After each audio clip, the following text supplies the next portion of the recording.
Assalamu alaikum. Hello friends, how are you? Welcome back to our new video. In this video, I am going to show you how to remove color of second page in Word. Let's get started. At first, we have to open a Word document with some page and page colors.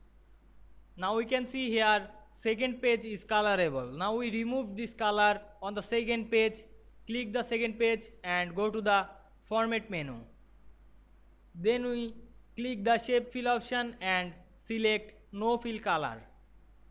Then we change the text color on this page.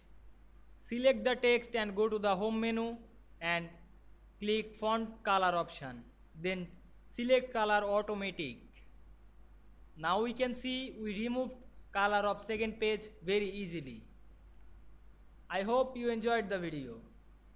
Please like, comment, share and subscribe my YouTube channel.